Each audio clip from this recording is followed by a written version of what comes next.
This is the Real Estate Investing Abundance Podcast. I'm your host, Dr. Allen. I know you're excited to get into today's show, but I have a very exciting announcement to share with you before moving to the show. We've just launched a complimentary and comprehensive webinar that, among other things, shows you how to legally use passive real estate investing to reduce your taxes, recession-proof your nest egg, and take the sting out of inflation. If you are curious to learn more, go to stevetalker.com/webinar.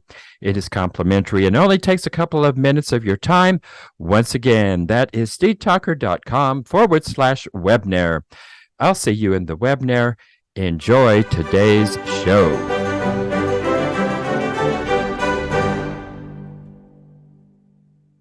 Hello, enlightened investors, and welcome back to Real Estate Investing Abundance. I'm your host, Dr. Allen. We're going to have a great time today as we are going to talk about this issue of technology as a value add strategy, which is oftentimes an overlooked aspect of real estate investing, but it can cost us lots and lots of dollars. With us today is Tiffany Mittal, and she is a multifamily owner, investor, and entrepreneur. She's worked in the multifamily real estate industry for over 13 years, both as an owner-operator of multifamily apartments and as an executive in property technology known as Proptech. In 2020, she launched her own Proptech startup, Utility Ranger, a tenant utility billing software company. Tiffany is on a mission to create $100 billion in property value increase for her clients by 2028. Welcome, Tiffany, and tell us about a memorable experience that helped you to be who you are today. Well, thank you for having me on the show. I appreciate it. And it's a funny question, actually. I grew up with very little. My parents did a lot to make us not realize that we had very little. But I followed my passions. I think the generation that I grew up in, it was do what you love and the money will come. And I followed that through many different careers, but the perseverance to get to that point where it didn't feel like work, that's when I knew I was in the right spot. And so that's kind of led me to where I'm at today, which is in technology. I started off as a hairstylist, then moved into multifamily, then moved into property technology. And technology is a lot more of a passion of mine, and helping kind of the little guy get to where the big guys have been for years, and how to get there faster, and kind of helping that little guy is a passion of mine as well. Well, that is interesting. Hairdresser to real estate investor to technology. What provoked you to go into technology? What provoked that interest? Well, I was sitting around the kitchen table one day with my husband, and we were opening up our water bills for each of our properties, and we were noticing that our water bills were continuing to go up to the point where it was really starting to eat into our profits. And we called around to a bunch of the property technology firms and service firms that do this thing called RUBS we'd heard about, and I'm sure we'll go into that. And no one would help us. They said, your 100 units aren't big enough. Unless you have 1,000 units or more in your portfolio, we can't really help you. And I got really frustrated. Like, why can't I have the same advantage the big guys have had for years? Why can't, I help grow my portfolio in that same way? And so that frustration of no one wanting to help us led me into working for one of these companies, learning everything there was to know, and then realizing there was a huge gap in the market that no one will service these small guys. And I made it my mission to be that person who will do it. Yeah, well, it's not only the companies that are an issue with RUBS in terms of utilities. It's the community infrastructures are not particularly amenable to helping you with these things as well. Well, before we go any further, Tiffany, explain to us what RUBS is. So REBS is a mechanism of dividing up these mastered utility bills. So you get a water, a sewer bill, a trash, pest control. All of these types of utilities are occupant dependent, meaning the more people you have in your unit, the more water you're using, the more trash you're, creating. So it's a way of taking these master meter utilities and dividing them up to your residents. So RUB stands for Ratio Utility Billing System. And like I said, that's a mechanism of dividing up these master bills to proportionately bill each of your residents their fair share of the bill. Just, I guess, start from the beginning here. So this is on a master meter. So what I guess the first thing that has to happen is you have to find a way and a mechanism to individually meter those. Is that correct? So what RUBS is, which is a little bit different than submetering, and a lot of people might get these two confused, is submetering is where you're putting a meter on each individual unit to get exactly how much consumption that unit's taking. And so you can divide up the master bill by knowing each person's individual consumption. But what that doesn't always help in is those properties that have maybe one hot water heater, one central boiler system. There may not be a way of putting a meter on each individual unit if you have commingled plumbing. You're not going to spend the money to completely replumb your entire building. And so you have a lot of buildings to date throughout the country that don't have the ability to submeter. And the amount of money it costs to put in a submetering system, it's not just the submetering system, it's the meter reading equipment, it's the maintenance of these systems, it's the failure rate of these systems, and just the total capital output to install them to begin with. So you can't just go and take a bill and divide it equally and call it a day because it's not really fair, right? But you may not be able to install these big capital systems, capital intensive systems on your property. So how do you divide up the bill? You say, okay, if you have a family of 5 in one unit and you have a, little grandma in the other unit, they need to pay their fair share. So it's occupant dependent. So the more people you have in a unit, the more you're going to pay. The fewer people, the less you're going to pay. Or if you have more than one bathroom, you're going to pay a little bit more. So it's a mathematical equation to divide up the master bills based on how many people are in your unit, the size of your unit, to proportionately bill each person their fair share without putting in the big systems to measure it. Well, that even in and of itself sounds fairly complicated. A lot to keep track of there. The who's living in what unit, and is there an equation for how much time these people are spending there? Say you have a sales rep who spends 80% of their time away from the unit. Is there a way to compensate for that? I mean, it's not a perfect system, right? You're not going to get exactly how much water each individual unit is using, but it's the most fair way to divide this up, right? You have a lot more people working from home now. You have a lot of families. The way it's built is not a way of saying, okay, 2 people in a unit, you're going to double your usage. You have a lot of economies of scale. You're using the same dishwasher, you're using the same laundry washer and dryer in your unit. So that we've built in as part of the ratio, so everyone's getting a proportionate share, and there's economies of scale as the more people that you have in your unit. So it's not something that you have to keep track of. I always say the idea of doing utility billing is about as sexy as doing your own taxes.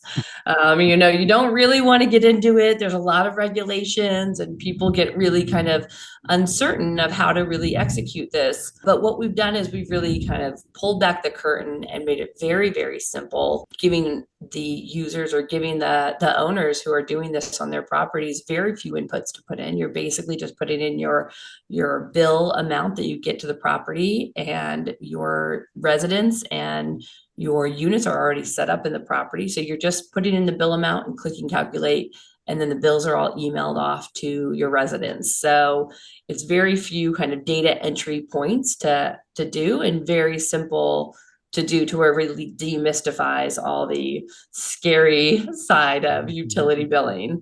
And that's another reason we went with a RUBS platform versus submetering. There's a lot of regulations around utility billing. And so, but most of those regulations actually have to do with submetering. And so when you look at, utility billing regulations around the country, 99% of the country, the RUBS language is silent on the law. And that's to really kind of protect these owners that don't have the ability to submeter their units, that it still gives them the ability to bill out their proportionate fair share. So most of the country you can do this in. There's a few regulation hotspot areas, as some would expect, but the regulations are a lot fewer when it comes to just implementing a RUBS program. So we've really simplified the process and made it something that anybody can do, and really cutting out the middleman helps the owners really gain the profitability from implementing a system like this. Yes, utilities can be extraordinarily costly, particularly when the landlord and the owner are paying the bills on that. For your clients who have implemented the RUBS through your Proptech software, what have they actually seen a drop in utilization, and actually what percentage of drop do they typically see? Well, I'm definitely seeing this across the platform, but I can also tell you from my own experience as well. We implemented this across our portfolio, and one of our properties is a 36-unit property in San Diego. And when we implemented it, I remember my husband saying to me, "Oh my gosh, we're going to get a flurry of move-outs." And I said, no, just hang on. Let's see what happens. I don't think we're going to get a flurry of move outs. And actually, we got a flurry of maintenance requests of people who weren't telling you that the toilet was running at night because they were hiding a cat that they weren't allowed to have in the unit, and they didn't want you entering the unit, or they weren't telling you about the leaky faucet. And it's really just also about modifying the behavior of your residents. If you think about how you go to a hotel and your shirt's wrinkly and you hang it in the shower and you turn on the hot water and you let it go, and almost everybody I know does this because you just need to get a quick wrinkle out of your shirt and you're not thinking about your water use. Our residents think the same way. I had a resident who was complaining that she heard running water, and I went to the next door unit with my on-site manager and found out that the shower was on and my resident wasn't even there. She was at work. When she came home from Wow. work, we confronted her to tell her, what's going on? You leaving the water on? She said, well, my dog has anxiety, and when I go to work, she barks. So if I leave the shower on, she doesn't disturb the neighbors and doesn't bark all day. Not realizing that we're really footing the bill for this. And so we saw a lot of that type of water usage stop. But it's not so much about just the water usage. You think about doing a billing program, it's about sending your water bills to your tenants to help them conserve, but it's more than that. And what I mean by that is when we implemented this at our one property, 36 units, we saw about 36,000 of additional revenue that next year. And we took that 36,000, and when we got the property refinanced, Freddie Mac valued our property at $1 million more just from that 36,000 of additional revenue. They gave us a cash out refinance of 500,000. That really resonated because we said, whoa, what does that look like across our portfolio?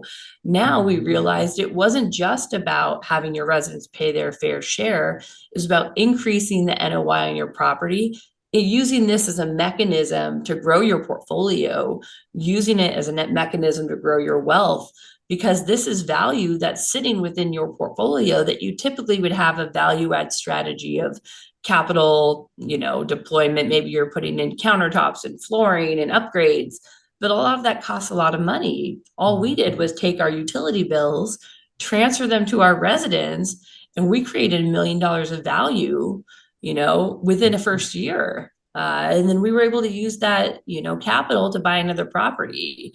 And that's really what utility billing is about. It's about creating a mechanism to grow your portfolio. And this is another tool to have in your tool belt when you're looking at value add strategies. Enlightened investors, if you haven't done so already, be sure and click that like button and also click that share so others can take advantage of the content. And finally, Be sure to subscribe so you don't miss a single one of our upcoming episodes. Yeah, very interesting approach there. Regulations. I'm surprised that they are fewer for the RUBS than they are for sub-metering. When there are regulations, you said that there are hot spots. What kind of regulations are you running into? There's a few hot spots that you cannot do rubs at all. One of those is Miami-Dade County, but the rest of Florida, not a problem. In California, there's a few hot spots, and the first few that come to mind are San Jose and Santa Monica. You can't do rubs in.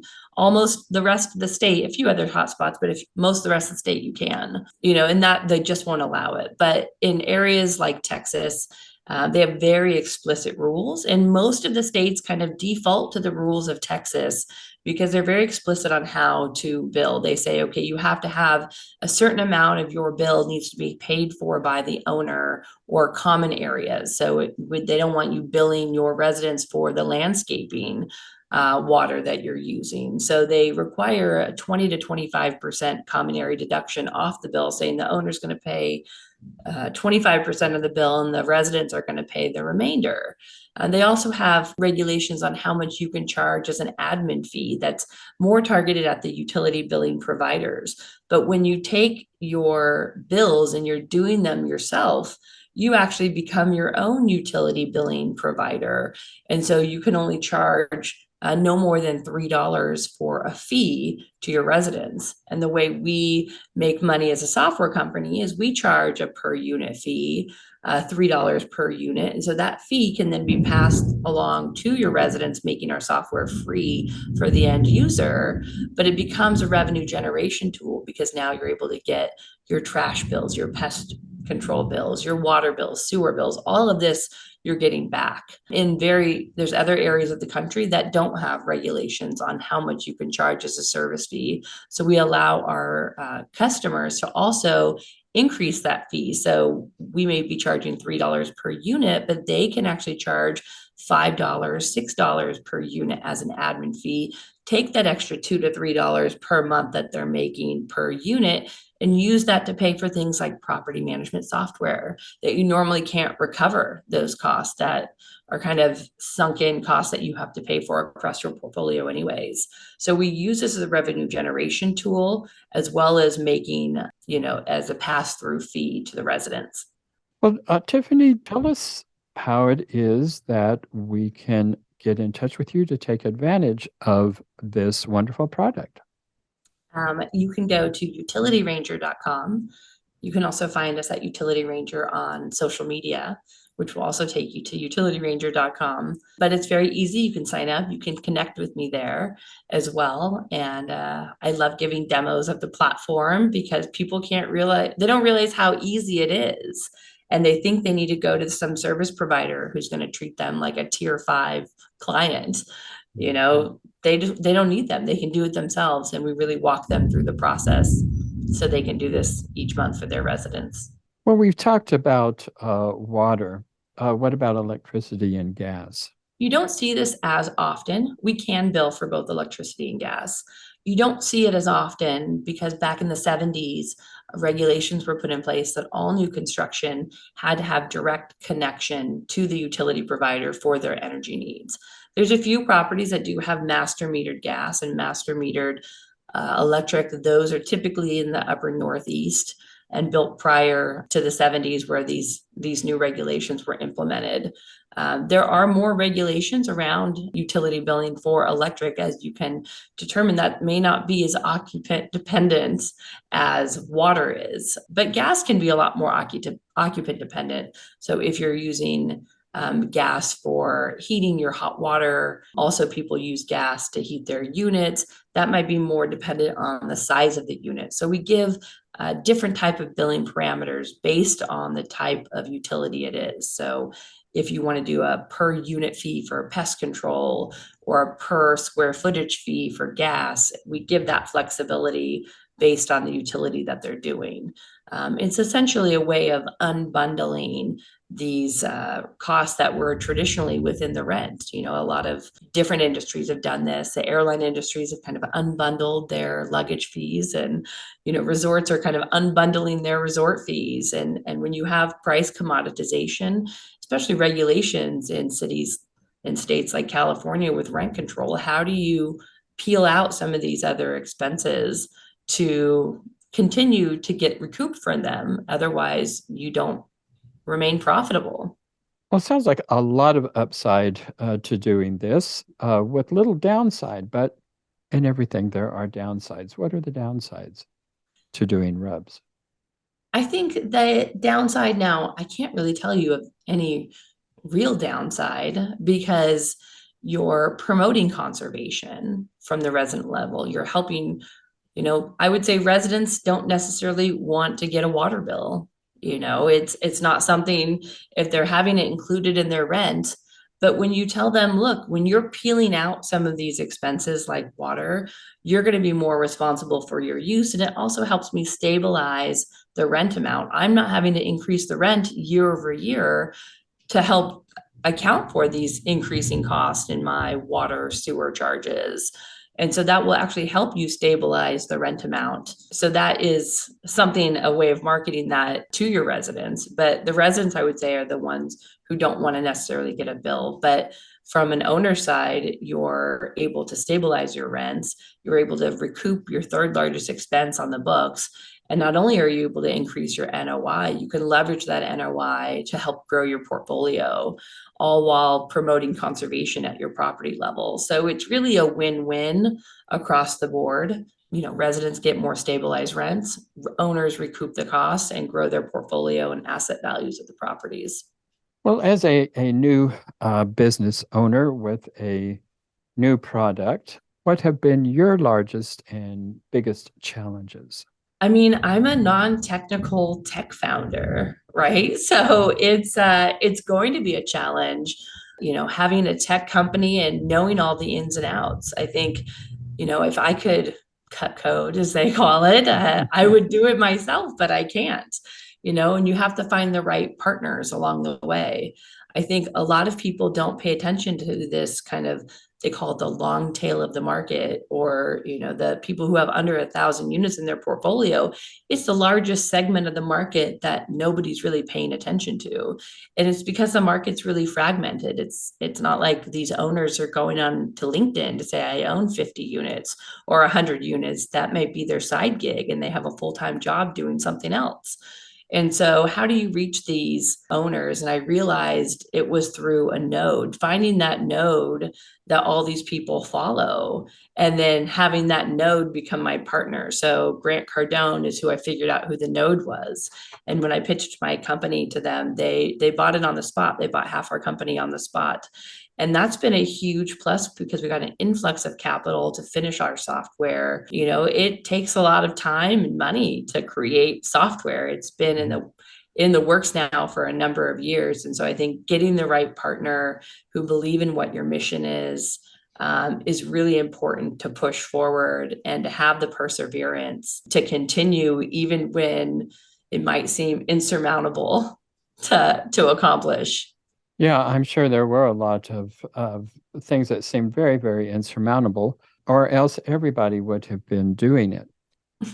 So how is it that you actually found a path to actually providing for multifamily owners with fewer than 1,000 units when the service was available to large units, but not to others? So there obviously is an economy of scale that's involved in that. How did you manage to break that particular barrier?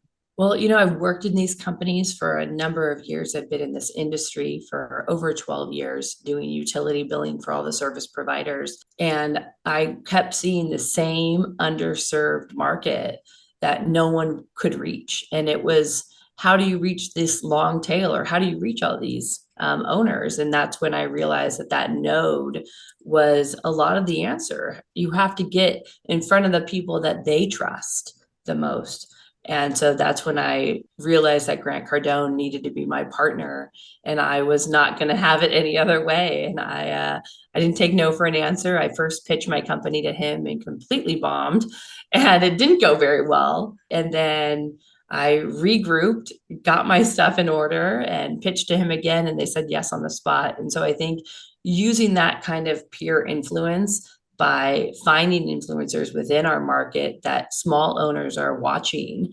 These small owners aren't going to the big national apartment association trade shows. They might be going to the local trade shows. And so knowing the market, because I am my own customer, I think is part of that answer. Is I know them because I am one of them. And going to where they are rather than just assuming they're going to come and go to these big national conventions that the big companies are only really spending their money in.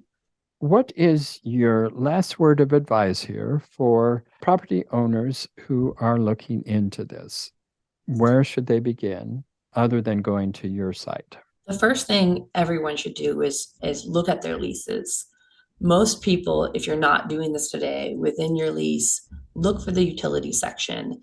And it typically will say that the owner will pay for the water, sewer, and trash, and that the resident's responsible for their electric, gas from the utility provider. That's the first language we should remove from all of our leases going forward. The language should say that the resident's responsible for all their utilities. Now, whether you're billing them or not, that language in there allows them to do this at some point in the future. So when you're explaining your lease to a new resident moving in, you say, you're responsible for all your utilities. We may not be billing you for water today, but we will be billing you in the future. And so be on the lookout for when you get that first water bill, because we will be implementing this in the near future. But at least you're setting your leases up for success without having to re-notify all your residents for a change of their terms of the lease. So immediately update the language within your lease. And then from there, it's, starting the program requires, lease terms, change of terms of tenancies. You have to give those to all your residents on site, saying 30 days from today, if our lease is expired, or the day after your lease expires, this new utility language will be in place. So that's where you need to first start, is making sure that you have the right lease language. You can reach out to me. I can give a property analysis, review the compliance within your area. You can also go to your local apartment association and say, what are the rules and regulations for doing RUBS in our area, and making sure that they have the right lease language to match. Well, very good information and very valuable information. As you illustrated in your example, it can be worth millions and millions of dollars to property owners. Thank you so much, Tiffany, for being with us today. Wonderful information. Thank you for sharing it with us. Thank you so much. Enlightened investors, wait, don't go just yet. I just want to remind you about our recently launched webinar that you will not want to miss. If you're at all curious and would like to learn more about how real estate investing can diversify your investment portfolio, alleviate the anxiety associated with Wall Street swings, leverage your 401ks and IRAs to substantially increase the return on your investment, and do all of this with turnkey, hands-off, passive real estate investments, then you'll want to immediately go to steedtalker.com/webinar. In the webinar, we'll also address the common dubious investment schemes that you want to avoid. To access the webinar, go to steedtalker.com/webinar. I look forward to seeing you in the webinar. Thank you for tuning in to Real Estate Investing Abundance, brought to you by Steve Talker Capital, a company working for passionate professionals like you to develop financial independence built on solid, passive real estate investments. As part of our efforts to make the world a better place, Steve Talker Capital contributes to activities and organizations committed to better understand the equine. These endeavors attempt to enhance the human treatment of horses worldwide. Steve Talker Capital, working for a world where all creatures, great and small, flourish abundantly. For resources to develop your financial independence, connect with us at stevetalker.com.